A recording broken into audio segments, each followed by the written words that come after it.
ለምንድን ነው መጠየቅ የምትፈሩት? መጠየቅና መጠየቅን የማይፈሩ ወንድሞች አሉ። እኔ ላገናኘ ፍቃደኛ ነኝ። ፍቃደኛ ከሆንክ በውስጥ መስመር ስልክ አስቀምጥልኝ፣ ደውዬ አወራሃለሁ። በእኔ ቤት ውይይቱን ማድረግ ይቻላል። እሺ ወንድሜ ተድላ ያቀረብክልኝን ጥሪ ተመልክቻለሁ። እጅግ በጣም አመሰግናለሁ። ሪስፔክት አደርጋለሁ። ከእስልምና ሃይማኖት በጣም ትልቁ ኳሊቲያቸው ምን እንደሆነ ታውቃላችሁ? ኤቭሪዴይ ሊነሳ ለሚችለው ጥያቄ ለመመለስና ለመወያየት ሁሉም በሚባል ደረጃ ፍቃደኛ ናቸው። ተድላ ብቻ አይደለም፣ በጣም በውስጥ ብዙ ሰዎች ቴክስት አድርገውልኛል፣ አናግረውኛል።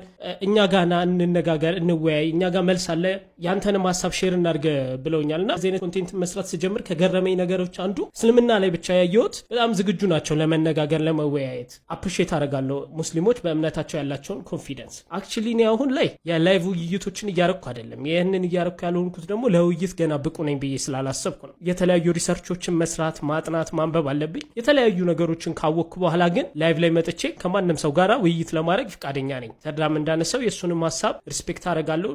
አመሰግናለሁ ይህንን እድል ስላቀረብክልኝ። አሁን ላይ የምሰራቸው ቪዲዮዎች የራሴን ሀሳብ ሼር ከማድረግና ሰዎች እንዲጠይቁ አትሊስት ለሚያምኑት ነገር ሪዝን እንዲኖራቸው ያለኝን ጥያቄዎች በማቅረብ ሰዎች የራሳቸውን እንዲጠይቁ አዌርነስ ለመፍጠር ያህል